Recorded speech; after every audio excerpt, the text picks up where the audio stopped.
So it's been a while since we've seen you guys. Thanks for tuning back in if you've tuned out. Thanks to our 6 listeners and 3 that have reached out. But hopefully you're okay for being in it for the long run, because I think we got either a 2-parter, 1 hour each, or a long 2-hour episode. Either way, let's get it. Wow, that was so cool. Not.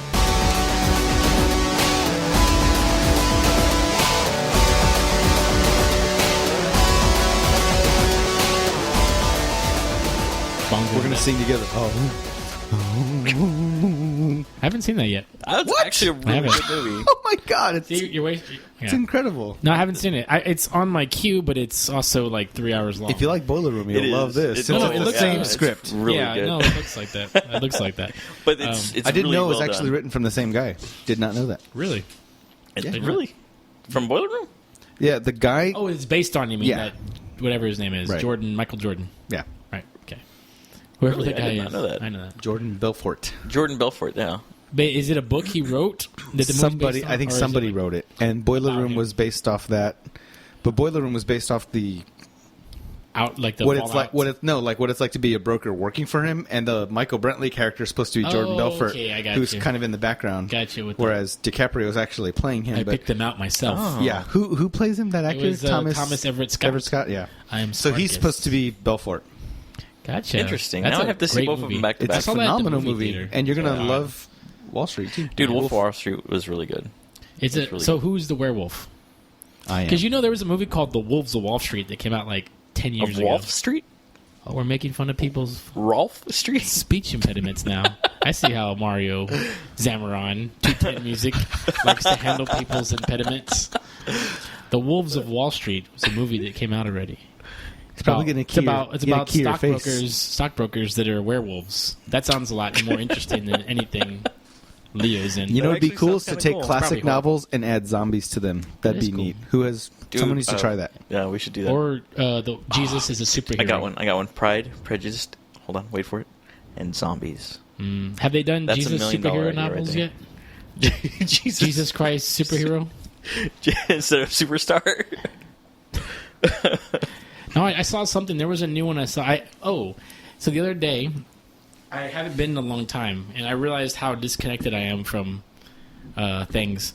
I was coming up San Pedro for some reason or another, and I stopped in Alien Worlds, Oh, nice. right?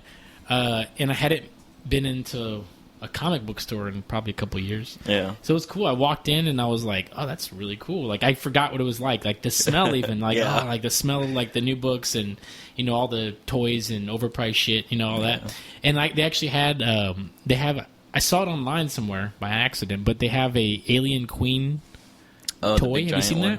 that? It's like $120. Yeah, I haven't seen that. Yeah, Is it it's just like- the Busters of the whole thing? No, it's like an action figure. Quote, Oh, wow. quote. You know what I mean? It's got like Damn. the even like it's got like the pussy eggs like attached to it, like everything. But it's like $120, and I was like, it's weird because probably 10 years ago that might have been on my wish list of things I Yeah. wanted for Christmas, and I was like, that's really cool, but I have boxes of shit that I can't even take out because I have nowhere to put them. Well, it's hindsight. It's hindsight but, and wisdom now. But I mean, there's a lot of cool stuff. It was really cool being back in there, and like I was broke at that moment as I am today. So if I'm broke, maybe not broke You're next still week, broke, I yeah. might go in there and pick up a couple of graphic novels. Yeah. But it was really cool, and I remember when I walked in that the girl that was at the counter was very polite. Like I didn't talk to her, but she was like, "Hey, how's it going? How are you doing?" She And greeted you. She She was a acknowledged me. greeter. Which is nice in any place, but specifically At a comic book store. a genre place, like Yeah. because a lot of times you go in those places, and if you're not like In some that guy genre. with a trench coat having a conversation about back issues, then they really don't pay attention to you. But Yeah. it was nice that she acknowledged me. And there was a girl there looking for something for like a niece or a sister or something, Mm-hmm. and she was being really helping her. I was being nosy eavesdropping. And she's been really helpful, and I was like, that's really cool. Because a lot of times, again, even like, They're assholes or douchebags. CD exchange type places, you go in there and they're like, and like, they're not like interested. Like, you work in a fucking CD place, man. Like, this isn't high fidelity. You're not Jack Black. Like, be fucking nice to people when they ask you for stupid movies. You know what I mean? Like, because a lot of times you get that kind of vibe where they're kind of like, you're looking for, really? Okay. You know, think back to high school. Did you ever step foot in Hermes when it used to exist? Yeah. Hermes were what do you call it? Guitar Centers now, right? Yeah. Before that, it was a Wieners. I actually bought my first Fender when it was still Hermes. Oh yeah. Yeah. Were they helpful, or were they like, oh no, kid, let me show you how to play, and then they steal it from you for 10 minutes and noodle? No, they kind of left me alone. People never really bugged me there. But what I remember was wherever Sam Ash is now, wasn't that called something else before that too? It was Mars Music. When it was Mars, those guys, and like, before that, it was Service Merchandise. They were openly the anti-Hermes because they were like super cool and you can play anything and plug in and we'll help you and we'll just totally be like, their marketing scheme for their place was, we're nothing like all the other places. And it worked. But then it didn't work suddenly, and now they're Sam Ash. Yeah. And that's when I bought my my guitar, my beauty, my ESP M1000 was when Mars was closing down, and I got it for half off. I got it for $700. I think the problem with, and I don't get into the economics of these things because I don't know anyone that works there, but I think the problem you run into with places like that, like, you know, big chain musical instrument places, is that there's not really enough of a market for it. Like, you're selling like high-end stuff, like there's, you know, they have a wall of guitars. There's like, at the bottom there's a $50 guitar, and at the top there's a $4,000. Like, no one's gonna buy the $4,000, $40,000 more. You know, no one's gonna buy that. That's for show. Yeah, like, no one's gonna buy. It's the fucking Alien Queen at the comic book store. But like, that's no the thing, one's gonna buy that. You know who's gonna buy it? People that are passing through to go to a gig because they're not going to play in San Antonio. But that's what I'm saying. That might be their month right there. Like, we sold that fucking guitar with 3 fucking necks on it and a fucking dragon with dragon breath. You know, like, but that's not like, you know what I mean? Like, the average, I'm guessing, so you feel free to correct me, musicians out there, but the average musician is going to get new strings, occasionally buy a new guitar, get new pedals, sell some old ones, buy some, you know, maintenance. Right.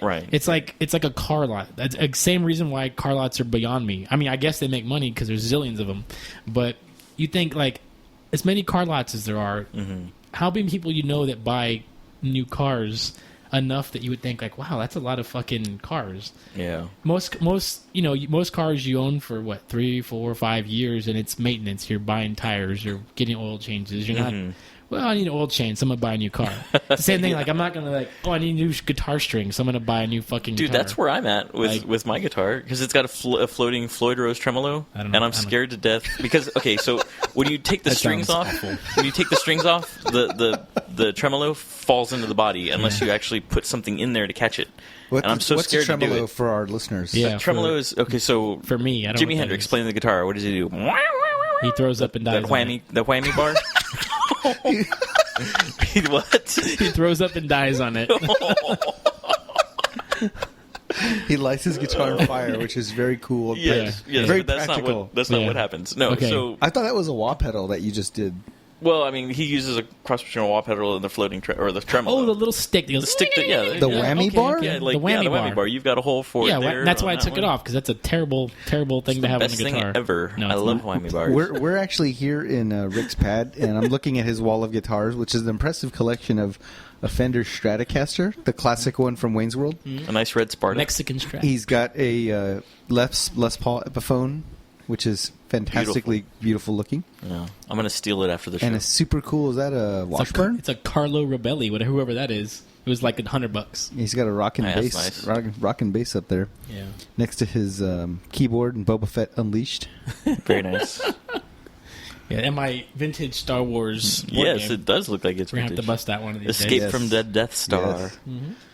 All the pieces are there. From Kenner. So Floyd Rose, floating, jetsam, tremolo, bar, whammy. Walking stick. Yes. Walking stick. So I haven't changed strings on this guitar since I bought it. You still haven't explained what the thing is. You're talking about the whammy bar. Okay, what the whammy bar attaches to on the bridge, on the base of the guitar. Right. Imagine that bridge is floating in the guitar, so suspended by. It's not attached to the guitar. It's like floating in the air. It's like attached to strings. Body? No. It's attached to springs so that are attached to the back. Like It's like that, but imagine the back panel. Like if you turn it around, you can access the back panel for the springs. Yeah. And that's normally how that would work, except instead of the bridge like on the guitar, it's literally floating onto a piece that is connected to the guitar and to the springs. So it's connected inside, not to the actual outer body. Right. Okay. So when you take the strings off, you get rid of that tension, and the thing just falls into the body. Okay. Unless you put like so the strings are holding up. It's the reverse tension to keep it floating. Which is why they stay in tune so well, because you've got these little fine tuners at the top. Anyway. So I play guitar once in a while, and I have no idea what you're talking about. And I'm here in the room with you, watching you gesture and pointing at Rick's guitar. I can imagine what someone listening to this is going through. They've already tuned out. They've already turned us off. They're like, what is a floating tremolo? They're hitting the 15-second jump. Floyd Rose. Sounds like it's a Floyd Rose floating toy. tremolo. Anyway. Okay. So I'm scared to death to do it, because if you let it fall in, it's apparently like a bitch to try to get out, or it's like, oh, that's it, you're done. You're done. Like, that's it. There's no point anymore. You can just throw the guitar away. Oh, okay. So I'm scared to death to do it. So you want to buy a new guitar? Is that what we're getting to? It's $40. You're looking for a reason to buy a new guitar. It's $40 to have. He wants a $4,000 Gibson. With the double neck. No, Steve Vai tongue edition. I don't. The only reason to have a double neck is if one of them is a bass. There's no reason. It's a bass. That's a musician's trivia. What's a good reason to have a double neck? There is none.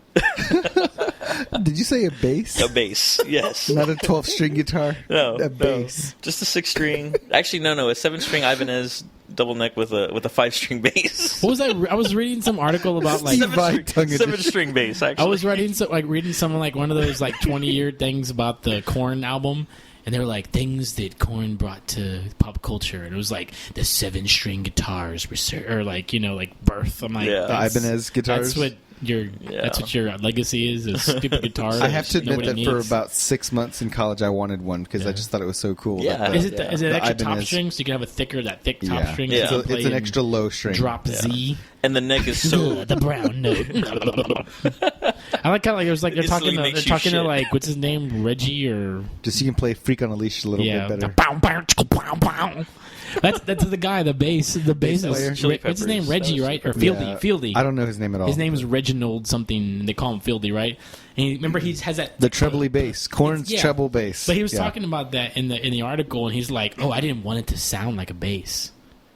My sound is like it just sounds like you're slapping metal." Mission accomplished. I'm like, wow. It's like I wish that's all it took to be in a band. Is like, I don't want this to sound like an instrument. I just want to hit something percussively. It's like, play the fucking xylophone, Fieldy. It sounds like if you got a giant slinky and just sent it down the stairs. But he was like, very much like, oh yeah, I like that was my sound. I created that, and they were trying to constrain it, but you can't constrain my sound, man. And finally, they bought onto it, and here we are, man, millionaires, cracked out, sucking balls. But they were talking about that song, the Daddy song, about him crying. Remember that song? No. So sing it. Crying. I just said it. Crime. I'm a grown man crying about getting molested or something. That's what it's about. That's what it's about. Why? That's what it's about, man. So it's like they're talking about that song because they played it for the first time in like 20 years, and he's like, "Yeah, we played this song. The first time he played it, we thought it was a joke, man, because he was crying. The guy was crying, like on the ground." And I remember this. I can't remember because Joe had the CD and he played it. Jonathan Davis? Yeah. It's the last song on the first album. I never bought that album. Anyway, so it's not terrible. That song "Blind" was pretty good. But I don't know the rest of it. Shoots and Ladders. Remember they did that? The game? They did this song that was like heavy metal, but it was like all these nursery rhymes. Mm-mm. It was like equivalent. It was like the early '90s. The only one I version know of Smooth Criminal is. That was Freak on a Leash. That was a lot that's later. the only one I know. Yeah. But anyway, so like they had this really like defining song that was like 15 minutes long, whatever, and it's a song about him like venting his demons about this horrible experience he had as a kid, and with the last couple of minutes of the song are literally him just crying in the vocal booth, like bawling, and it's weird because you're like, I mean, obviously they didn't plan it. They said they just let the recording go and they just happened to catch it, but his. They're interviewing the other guys, and they're like, yeah, like, we didn't, at first we thought, we were like, is he laughing? Is it a joke? Is he playing a joke? And they're like, oh, no, he's into it, man. He's into it. And then we're into it. And it's just, like, heavy, man. And then, like, blah, blah, blah. Whatever. Which, not to make light of his, his experience, but it's just, Their best song was "No Place to Hide." That was the good song. Which one is that? What it's called? No Place to Hide. I know what you're talking about. I can hear the little sound in my head. Mm-hmm. Don't play it. That Life is Peachy I'm playing album it for you. Don't play That it. Life is Peachy album was good. I liked it. I bought the rights. That's when they got I paid into for it. a little more of like the electronic side of it. That's when they did Freak on a Leash, was like the disco type shit. You know what I mean? And there was another one that was really good. I just played it. Got the Life was the disco one. Freak on a Leash was that real heavier one, but also very catchy. It was good stuff. I enjoyed it. But they had like a song called like Camel Toe or something. That's the thing is like when you look back on those songs like from the mid to early 90s and people have songs like Camel Toe or like Hooker with a Penis, right? Come on, right? Stupid. You look back and you're like, really? Like why? That's in the catalog. It was. That's a good song. It sounds like a good song. Yeah. Lyrics are kind of stupid, right? Like it's like, and it's a stupid name for a song. Yeah. You know, and I'm sure it's one of those things they look back on and they're like, oh, it didn't mean anything. We just made it up. That was funny. My legs got run over by a bison. Oh, man. Okay, I don't know the story. Tell him. Tell me the story. Tell him. What? Oh. They're like Danny Carey. Remember Mike told me, he was like, oh, Danny Carey, like, why does he always sit down like a prick during a concert? He sits on like those fucking zombie bags, you know, like the No, it's Adam Jones. Adam Jones. What I say, Danny Carey? No, Adam Jones, right? He sits on a little bag, like a fucking bean bag or whatever. I'm like, how a lazy ass. Like, that's he sits there and plays his 18-minute songs while I'm standing up sweating. And he's like, no, his legs are all broken. They're all like broken legs because he got ran over by an animatronic bison on the set of Predator. Of Dances with Wolves. Oh yeah, that's right. Okay, so is this all joke or is this? No, it's true. It's true. He got ran over by a bison, so he was all like jacked up.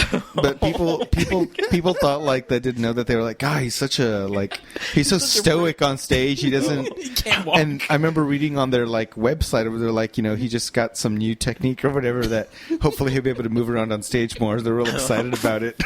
And I told Rick, and he starts laughing. They put him on one of those little square things that he sit on as a kid with wheels. Nobody knew this, but that's what happened to Tommy Lee too. That's why he had to have that rotating drum set that went into the crowd. We couldn't walk into the crowd. Animatronic bison. Wow. Oh man, man. Anyway, so I learned so much from you both. Yeah. I thought it was a real animal, but It was probably. I imagine it was a real one because when I think of an animatronic, I'm thinking like Urban Cowboy. Like you say animatronic. he was you say animatronic, and I'm thinking of Chuck E. Cheese's things in the back room hanging off the He was machines. the special effects guy, so I assumed he was probably closer to the animatronic bison than the actual bison. He wasn't an How do animal you even know trainer. there was animatronic There bison? was, because there's parts where they're like up close, like, and you can't get that with the real bison. You know, Like they how? gotta have the animatronic Like how? shit. Otherwise, why was he there? He's hanging out. Wow. He's a fan of Graham Greene, whatever that guy's name is. You need to go back to grad school. I'm out. So anyway, I don't know what coming to say. back around to the comic book store. The comic book story, yes. Before we got on the tremolo. See where your Hey, I tremolo, don't- Floyd Rose locking, floating tremolo took I us? want to know what it is 40, now. It's Now you got $40 to When you get home, I want you to send me a picture to pay of it, Guitar 'cause Center I want to to know change the how. strings. What is it? What? $40. No, it's $40 to do a setup. It's not $40 for a string change. It's $40 for a string That's change impossible. with a Floyd Rose tremolo. Oh, never mind. Who's Yes. Floyd Rose? Did he The play for the developer Spurs? of the Is that Malik Rose's uncle? We had a player named Sleepy Floyd, and we have a player named Malik Rose. So no, interesting. it's Floyd the Barber. No. Nirvana. Ah, yes, hey! I was yes, reading about. nice. So, Thank you. So, in case everybody out there listening, this is Sit down, the grab Jared. bag Don't portion be of our afraid. return show, since we haven't been around for a couple of months. We gotta and catch actually, we haven't seen each other in a while. Yeah, and So- actually, so this is us catching up. it is. And shout out to well, actually, you know what? I'll do a shout out in a minute once I locate. And who we these do people are. paid shout outs, so if you want to shout out, you gotta give us money. You gotta- Except for whoever he's talking about, they get a free one. They get a free shout out. I'll pull them up while we catch up as well. Okay. Yeah. Anyway, so this is our catch up for anyone that's tuning in. and you're like, what? When are you gonna get to the topic? This is the topic. That's catching up. We're catching up with you. You're catching up with us. So and we're guys. Enjoy and it's the a thing, ride. So. It's enjoy the ride. So Floyd Curl. Tremolo. Floyd Curl. The medical Okay, center. here we go. Here's the first shout out. Deliver.me favorited us. They follow us, and they messaged us 4 days ago saying, "It's a Guy Thing Pod. Are there any more podcasts coming our way?" Awesome. Thanks, Well, guys. here you go. This was for you. Deliver us from evil .com. Deliver me. It's DLYVER.me. Dude, you just gave away their tag. Maybe their tag was private, dude. No, it's not private. They want to be followed. That was It's okay. Barack Obama's personal It's tag. fine. Now Anonymous is going to tag them. Good job. Good job. They're gonna V for Vendetta coming at you. There's Occupy. nothing wrong with Speaking of grab bag, what do you think of Kanye and the Beck Grammys debacle? Oh, God. I didn't see it actually. Okay, so, I've so read a more couple than of I've seen. a couple of things bother me about the whole situation. One of which is I actually like Beck's music, but I haven't heard one Who's lick Beck? of the. Jeff I Beck? haven't heard one lick of the new album that won him a Grammy. Mm-hmm. None. But I guess Kanye did his get on stage crap He again. did that again. Yeah. Yeah, He did. and he said that Beck should give the Grammy to Beyonce. Was he serious or was it Yeah. a joke? Like, was it a meta? He's just a dick. a Whatever. meta joke. A meta joke. What is that? He's a mean? joke. He's a meta I joke. love Kanye. No, I love him. I love his music. no. You know what? I And love so, his beautiful okay, face. now I remember why I He's want to talk garbage. about this. I love his Back to the Future Adidas. He I just remember came out. why I want to talk to you specifically about this because you have a problem with liking teams like the Patriots, who, in your mind, Racist. they're like They're racist. they're so good, and you would root for them if not for the fact that you perceive them to be dicks. So you're like, well, I don't like Belichick, I don't like Brady, but they have amazing talent, but I can't root for them because they're assholes. And okay. that's pretty much what Kanye is. You're like, oh, he's got all this talent, he's a visionary. But have you ever Total like? asshole. Yeah, he's a but dick. it's weird, and I don't know him, so I'm guessing. But like, and I remember I heard him on a podcast one day. It was like the Bret Easton podcast, Bret Easton Ellis, which is kind of shitty. But anyways, he was on there, and it was weird because his everything about his tone and his demeanor and his vocalization when he was talking even was like a normal person, like a completely normal person. And I remember listening to it and going, I wonder if this is a character or this projection that he does publicly, which I'm not justifying because I think it's stupid. It's annoying to me. I usually avoid that kind of stuff for that reason because I'm like, oh, I hate when people I respect on an artistic level do stupid stuff. But that's a lot of people. I mean, That's a lot of Ted people. Bundy was a great clown, or John Wayne Gacy was a great clown. It just happened to be a serial killer. I don't respect that part, but his party favors were amazing. They're very slimy and felt like human fingers. Wow. Is that for my benefit? Yeah. Well, anyway, it's funny. It's funny that I doubt Beyonce had anything to do with Kanye taking up her cause because he's like, Beck should give up the Grammy and it should have gone to. I guess the funny part about that is that virally what ended up happening was all of social media that's intelligent came to Beck's aid and started putting up like memes and stuff like that where it's like, Kanye said that, she's a talent, blah, blah, blah. She's got all these, abilities and skills. And so people put up like little infographics. It's like how many instruments Beck plays, 40 something instruments that Beyonce plays, microphone, singer, and then writer credits and producers on Beck's album, Beck. And then on Beyonce, it's like 50 writers, 50 producers, all these people that wrote her stuff none of them for are her. Yeah. And No, I'm not. I just said this is the most I've heard about it. So I'm not. I hate that kind of behavior by anyone. Like Eddie Vedder's done stupid shit like that. Remember the guy from fucking Rage Against the Machine crawled up on the fucking MTV sign during a show during someone else's. the drummer? Yeah. Yeah. No, it was the bassist. It was The Tim bassist. Comerford. It was the same thing. He sat there the entire time, and it was the same thing. People were like, "Who's?" They didn't even know who he was. Like, who is the fucking Neanderthal up there? And it's the same type of shit. And it's the same thing. It's like you have this band that's got this political bend, and they're so like focused on their message, but then they still do stupid shit, and it's annoying. So I get it. I feel the same way whenever I hear stuff like that about Kanye, where I'm just like, what the fuck? Why?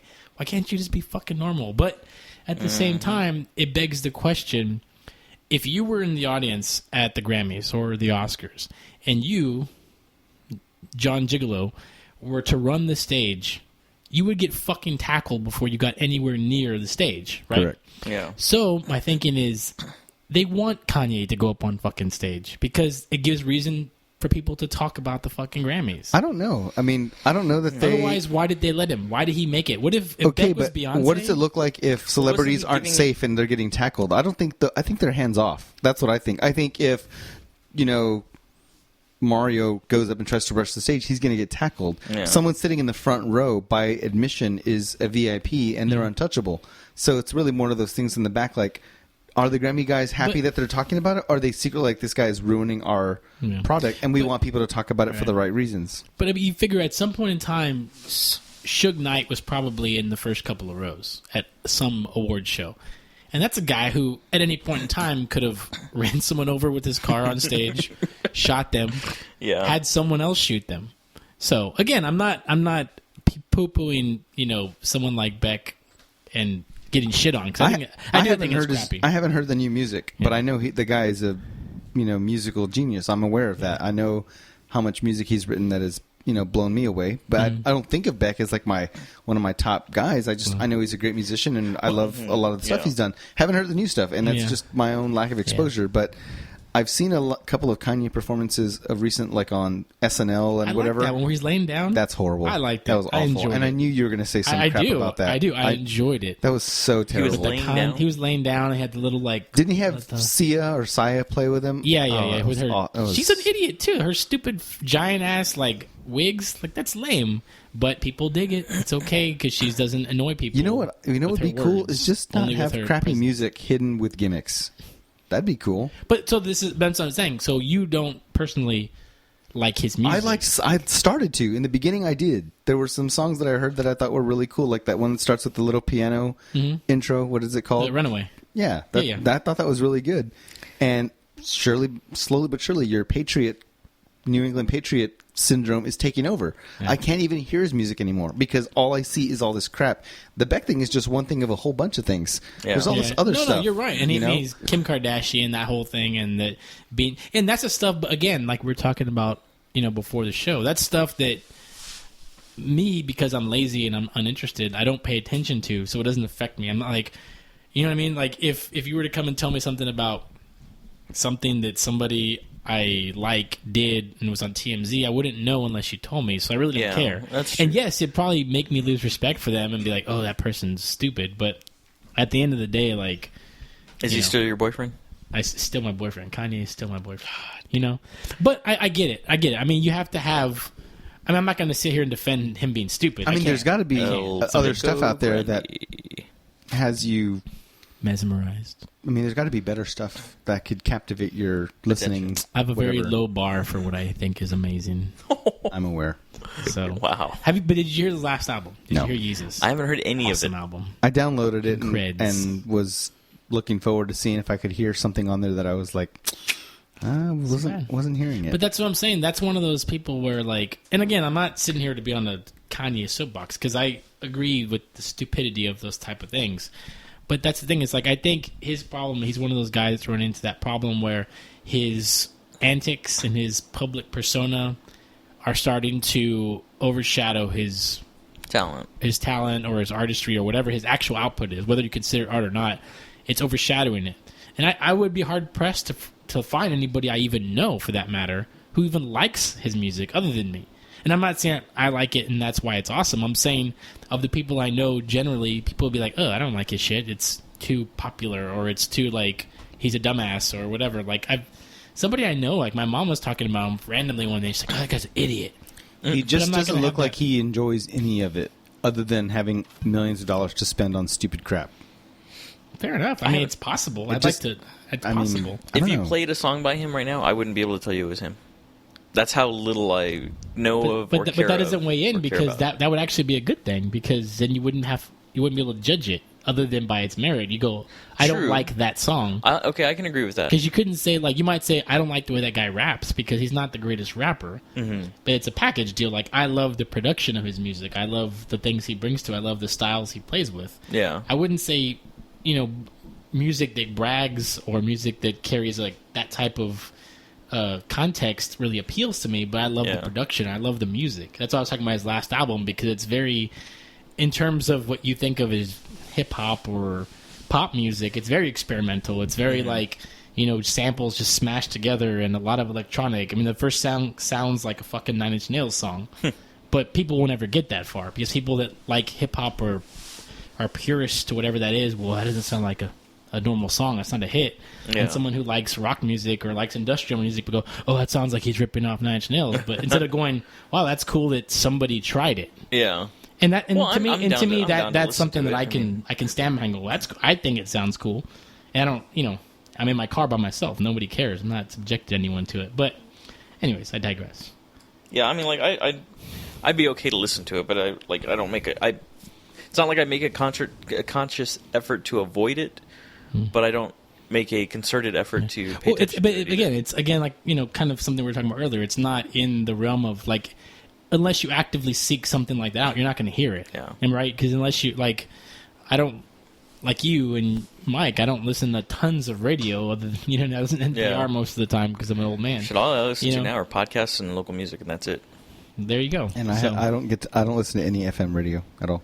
You have Sirius, or you listen to all your No, I listen to indie and regular indie rock and alt rock and NBA radio and Pearl Jam radio. That's my 4 stations. You like Lithium channel? I do. That's what it's called, right? Lithium. Yeah. They play the 90s, and it's pretty cool. Yeah. Every time I get in someone's car that has that XM or Sirius, I do find the Pearl Jam radio, and that's all I want to listen to. The PJ radio, the Lithium, the alt, the indie, those are really solid. Of course, the sports, football and NBA is pretty great.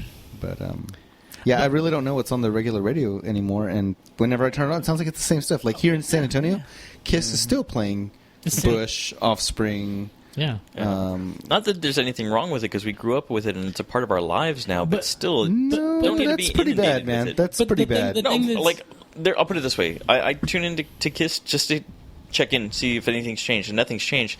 And they'll play Sorry, cramp. Oh, you're all right. Yeah, excellent. His penis cramped. Wow, the smallest cramp ever. Rage will be on, and I'm like, okay, cool. I like this song by Rage. And then after that, the next song is Sponge. And I'm like, I like Sponge. And I don't get to hear them very often. But I'm like, and I'm done. I don't need to hear 2 90s songs back to back. And much less 1,000 90s songs back to back. Yeah.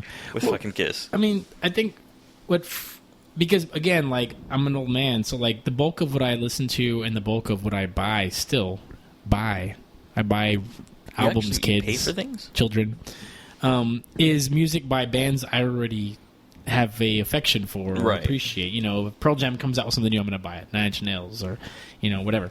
And I just wait for you to buy it and then you upload it for me. But, for example, Kiss is a great example of, not making any fucking sense because Kiss plays Bush, right? And that's great because people love Bush. I love Bush. People don't admit they love Bush, but they love Bush. Love Bush.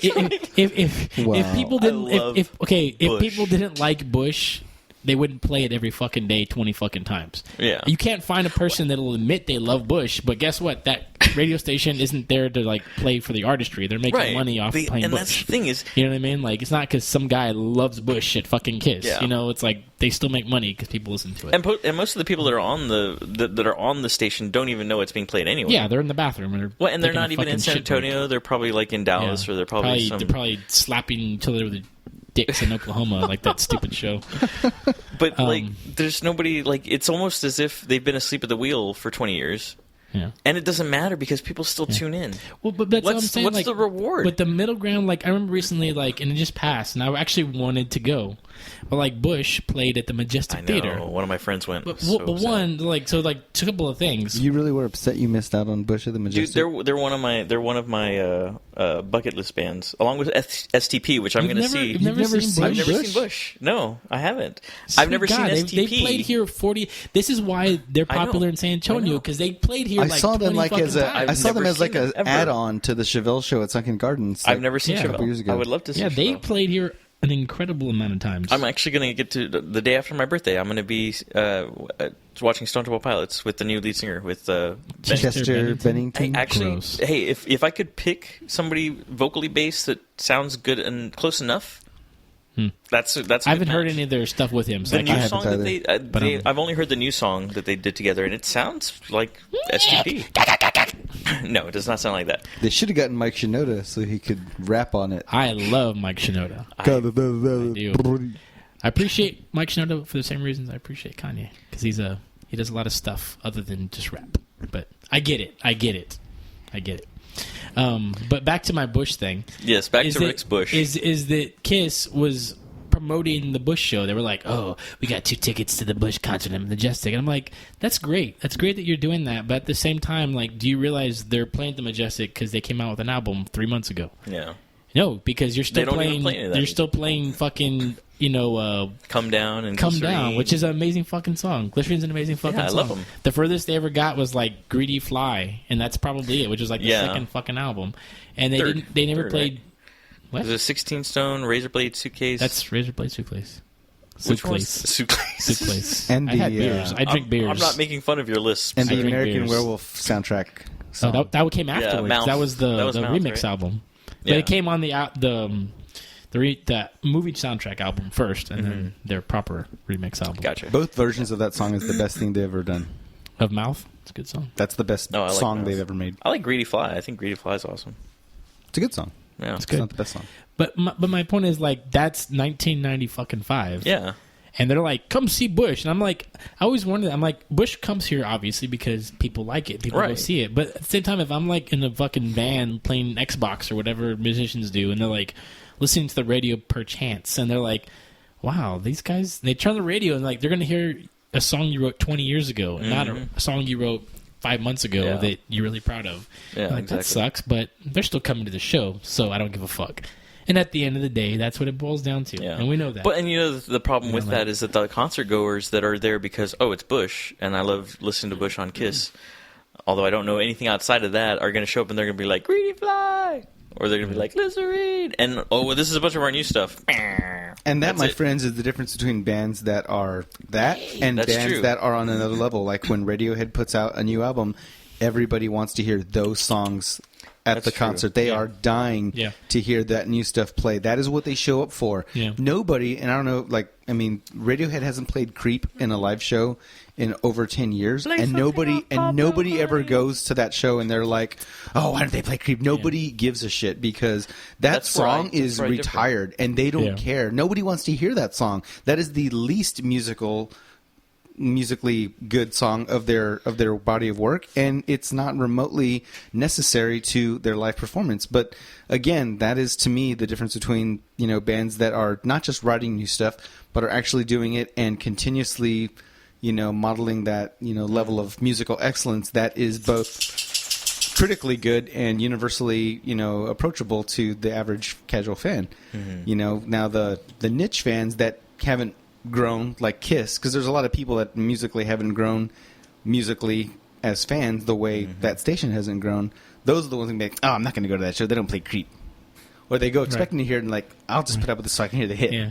Well, But at the same, that's a great point because it shows the difference in, within an industry, for example, like a music, that shows the difference between, a band like Radiohead or a band like, whatever, some old band that only plays their hits, Queen or somebody, whoever it is, only like people are there for the hits, and that's what they're going to give you because that's how they make their money. Yeah, and it's a big difference, But that's what I'm saying. There's some bands that requirement will never go away. Like somebody made a reference that they were like, when you go to see the Rolling Stones, you expect to hear Satisfaction, but there's some bands where that doesn't have to happen. You don't have to go to, for example, just a Radiohead show or a Nine Inch Nails show, and hear specific songs. I wish Nails would stop playing certain songs. I wish Trent would retire Head Like a Hole and most of everything from the early albums. I do not need to hear that stuff live. He has a phenomenal catalog of music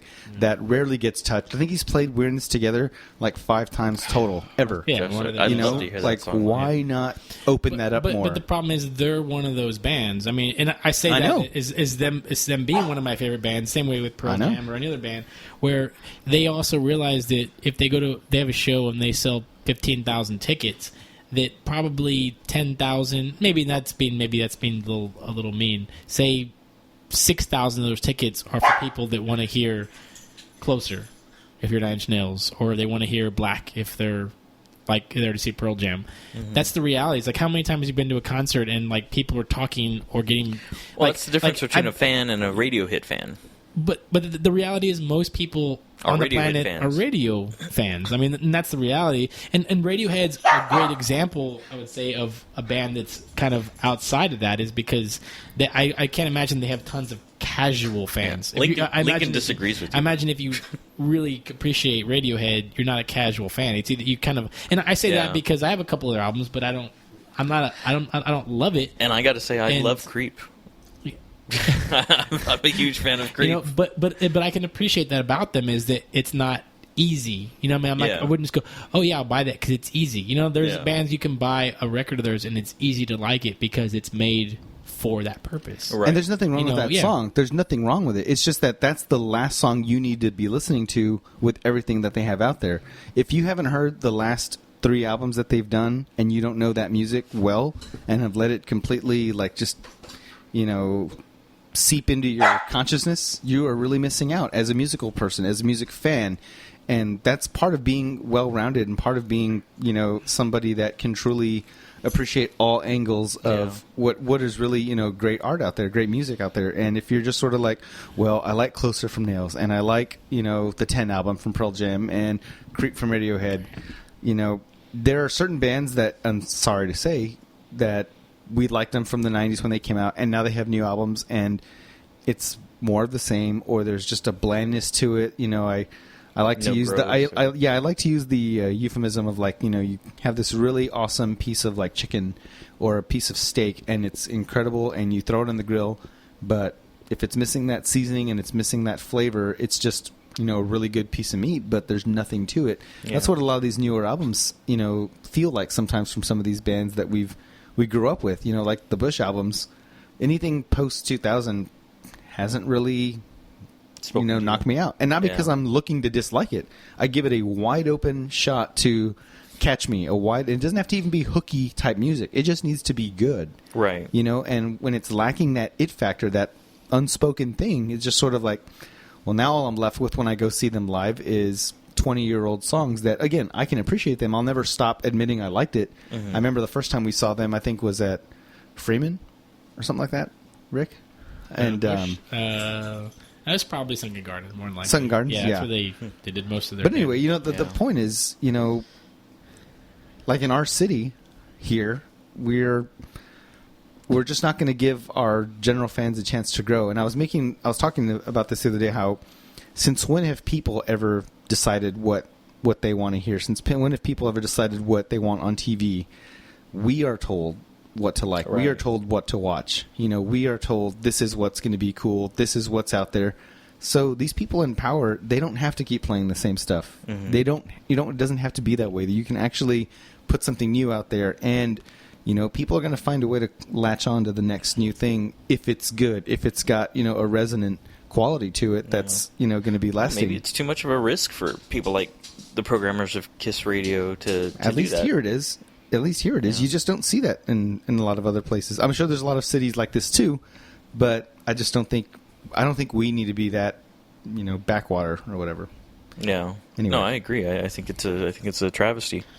But so how does it work? Like, again, does it speak more to the culture of a place? Because you figure most radio stations are owned by the same 2 or 3 companies. Yeah. So it's not a matter of this company is doing it different than this company. And yes, granted, they're subsidiaries and they have different managers and different programmers. But at the end of the day, they're all trying to make a buck. Mm-hmm. So why is and I don't know who owns which, but why is why is K-Rock in LA so different than Kiss in San Antonio?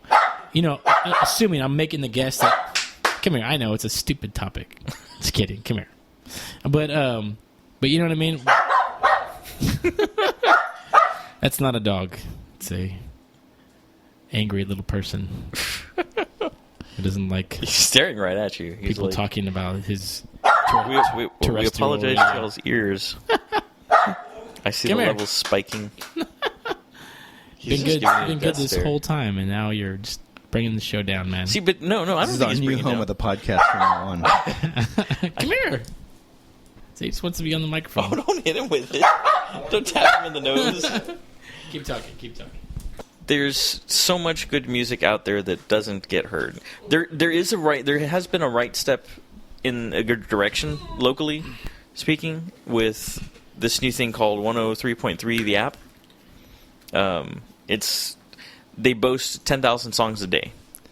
I think it's HD radio. It's an app that you can download. I don't know if it's like an official HD station or anything like that. But I've listened to it a couple times, and it's like, oh, well, Mute Math is on here, or bands that you would never hear on Kiss. That's stuff that I would listen to or seek out to listen to because I can't find it anywhere else. They'll play it, and I'm like, oh, this is really cool. And then the very next song is Greedy Fly. And then the very next song after that is... It is. I heard some of it, too. It's kind of...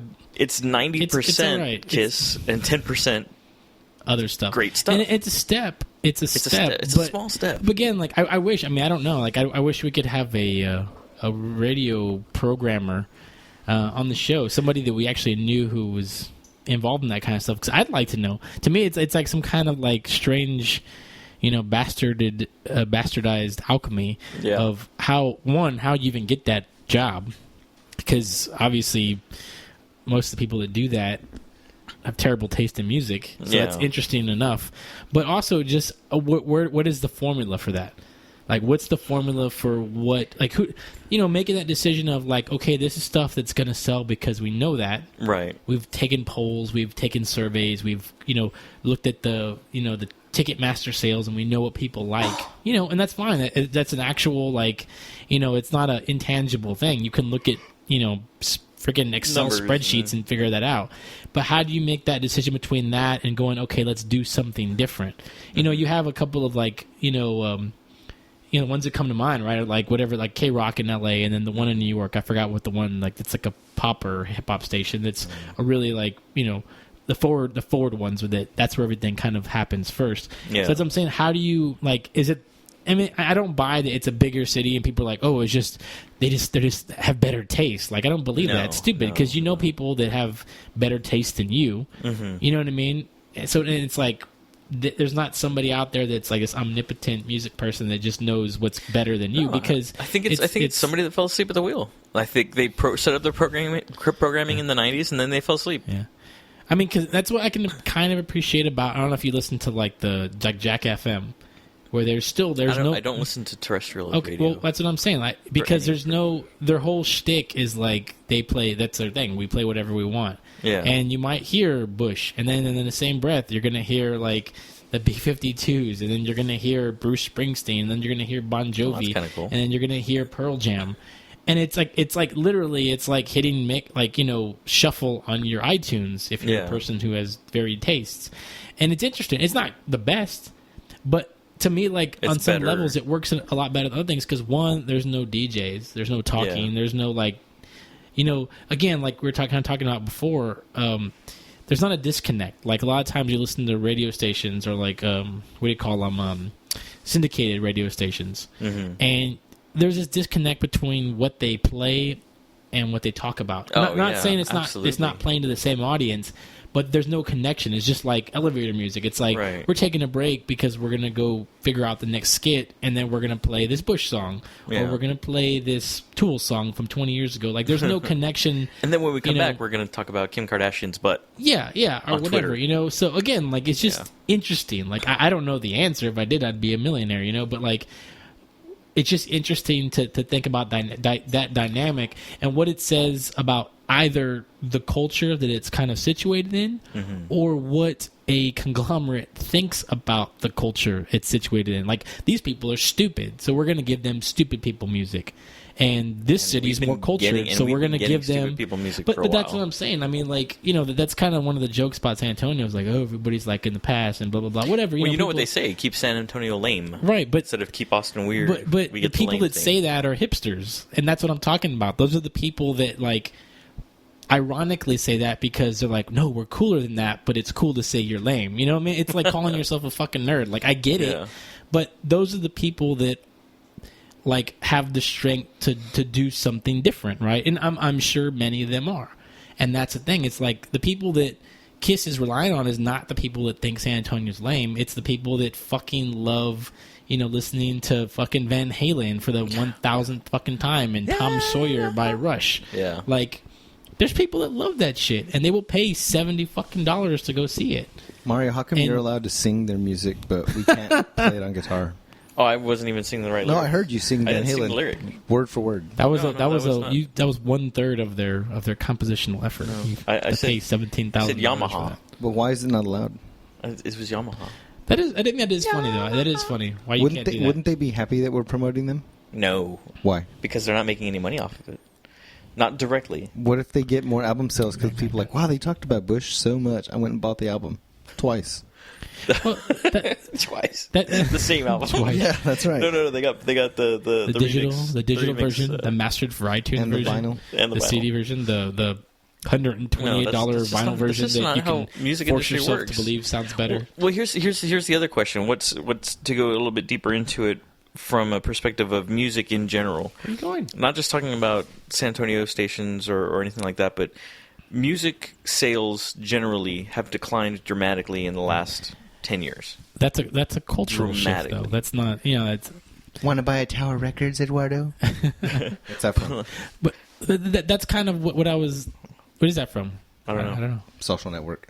Nice. Timberlake. But, I mean, that's what I was... I mean, I'm glad you bring that up, because that's kind of getting to the point I was looking at with...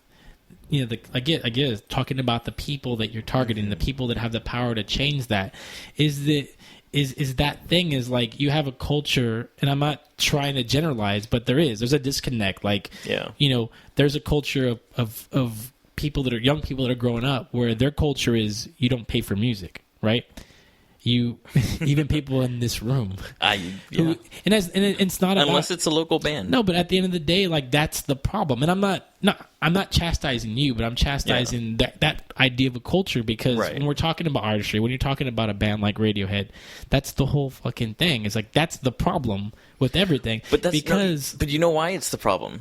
It's not because the musicians are not making any money. It's because the fat cats aren't making any money anymore. And they're still trying to drain the same system but they don't make money because the people use it as a justification, saying, well, I'm not going to make the fat cats line their pockets because the artist only gets 10% of that record sale, so I'm really stealing from the corporation, not from the artist. And that's bullshit, because the problem is, back in the day when you bought tapes or the first CDs, or you bought tapes in the first CDs, you fucking scrounged for the change to go buy the fucking Tool album. Yeah. Or Pearl Jam 10, or you borrowed it from a friend. And that was a different world, because even to make a fucking copy of a tape, that was a fucking process. Like, you fucking had to sweat and sit there and play that shit live onto a dub tape. You spent an hour and a half doing that. It wasn't just like... Or to make your mixtapes. It wasn't just you're checking your email and updating your Facebook and then you have a fucking disc there, Yeah. And that's the thing, is like, you appreciated shit more. Yeah, I'll agree. There was a time, and I'll readily admit this, because I have music that I have for free, and there's a lot of music that I pay for still. But one of the consequences of this is I don't know 70%, 80, 90% of the lyrics to the songs I love, because there's so many songs I love, because there's so much music that I own. Yeah. I don't know the names of half the songs.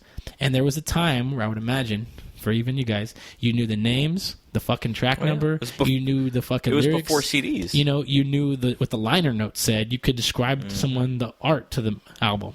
Yeah. And I could probably, and I'm saying even myself, like, there's probably, you could ask me, well, this album's in your room over there.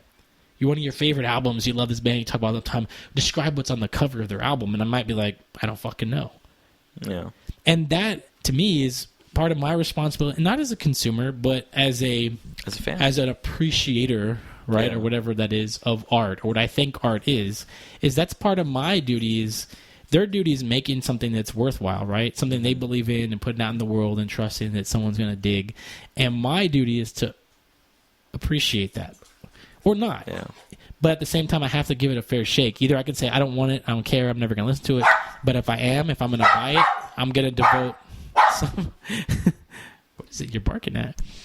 Devote some bit of my hard drive space in my brain to try to... Quit antagonizing him, man. Putting him on the mic. Hey. Now he's just barking at the mic. You're so cute. But But yeah, I don't know, and I think that's part of it. It's a collision of cultures where you do have these corporations where they're not. It's not just a music company. It's a music company that's a media company that's a appliance company that has a TV studio and all this, and they have to factor in all this stuff into their books and decide whether or not this is worth money and whether or not this makes money. And if it doesn't, then you cut it or whatever. And yes, that's reality, right? It's whatever the Wolf of Wall Street is probably about. That's the reality of making money in America, and we all know that. So it's not a fucking surprise. It's not a conspiracy. Yeah. The fucking fault of it, the decline of the culture is how people choose to deal with that. You know what I mean? Yeah. How you choose to consume it. That's your choice. Yeah. And that will determine the value and the quality of the art. See how I can ignore it? You can. Well, if your kid was here crying, you'd be able to ignore it. It's a thing. I can ignore my dog. It doesn't matter. Meanwhile, people are driving their cars into walls right now. Oh my god, I'm turning off the podcast. There's a dog. I thought you guys were in the studio at Kiss. Where's Nard dog shitting in my face? Studio at Kiss. We're in Studio H. Come on. We're in Studio H. You're so cute. Well, see, this should prove that we're animal lovers, too, you know? I said this should prove that we're animal lovers, too. Well, when we're at Michael's house, Bailey's there, too. But Bailey's very well behaved. Bailey's very silent. She's the silent partner. She's actually the fourth podcaster. She has a mic in front of her at all times. She just chooses not to. She is the model of good training. To dedicate time, Little baby. But not really, though, because she's not allowed in the room because she was peeing.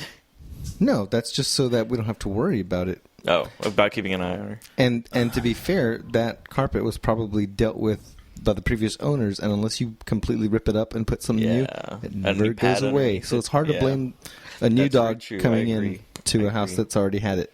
I agree. I completely That's not like talking about economics. Come back. We're talking about dog pee. Is this your topic?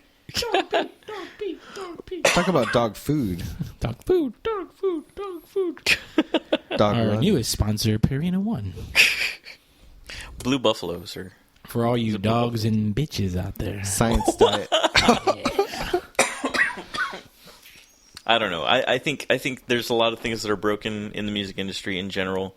I think, to a degree, I think artists are suffering. I think fat cats are still finding ways to. But they're supposed to suffer. Money. They're supposed to suffer for their art. Ask Van Gogh, man. How much money did he make? None. Exactly. You're supposed to suffer. You don't get to be an awesome artist and be rich. That's not what everybody gets. Artists, not musicians. That's not musical artists. That's any different. kind of artist. No, any kind. It's all the same. No, it's not all the same. I was listening to Kid Rock. Sid Barrett. How much money did he make before he died? I'm not a huge fan of Kid Rock music at all. Like, I don't think his music's incredible.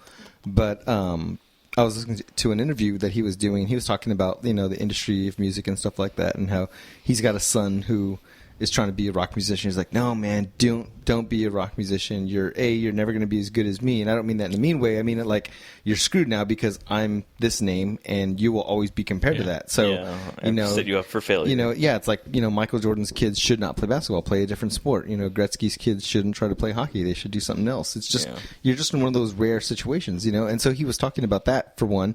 For two, is that the industry is so different. He's like, he was saying how I got in right at the last, cusp of being able to be part of the old system. Yeah. And he was saying in the old system, where if you were a band, you got signed by a label, that, you were given a manager and that person's job was to devote themselves to you specifically. Now, when you get signed to a major, that manager is serving like 10, 15 bands, and their job is not to serve your best interest, but to maximize your profit potential. And so, he was saying how right now that he made a deal with Live Nation where he doesn't have a manager or an agent or anything like that. It's straight, him and Live Nation made a deal straight up. And he said he's charging like $25 tickets, and he said he's making just about the same amount of money as when they were charging $60 or $70 a ticket. That's how much middleman and how much piece of the pie is being sent upstream. That really in the business model part of it now is that if you want to be a major, then you sign with those guys and you accept their ridiculously shitty deal. Yeah. And you make money when your album sells for the 8 millionth time, and that's when you probably start turning a profit. Or you join an indie label and you're going to make 70% off your album sale, but now distribution is your issue. But I feel like with the digital media the way it is, it doesn't take a lot to get you spread out there. It takes one song on a really good movie or one cool, viral video that's got really good music behind it. And that's why you see some bands that are unknown names, and when you go see them live, you realize, I'm not here alone. There's 2,000 other people filling up Stubbs. Like when I went to see Grizzly Bear at Stubbs, filled. The place was sold out, I've seen less people at a Toady show in Austin. And I'm like, how do all these people know this band? They're not on any major radio. They're an indie band, and somehow they have this huge following, And again, if it's good, people will find it. People will seek it out. There's enough people, I think, seeking out stuff that is legitimately good that they want that. That's what they're seeking because their ears, they can hear it. It just, good is good, And so, I don't know. I think, in a way, I guess it's good, that it's like this. That way, really, really great music can still stand out, and it doesn't all sound the same. But at the same time, it'd really be great if there was a little bit more outlets, especially the stuff you're doing with 210, and the stuff you're doing to get, local music, pushed even just within our own community here. It'd really be awesome just to see that take off. That's why I'm so proud and huge supporter of the stuff you do, just because, I would love to see that stuff,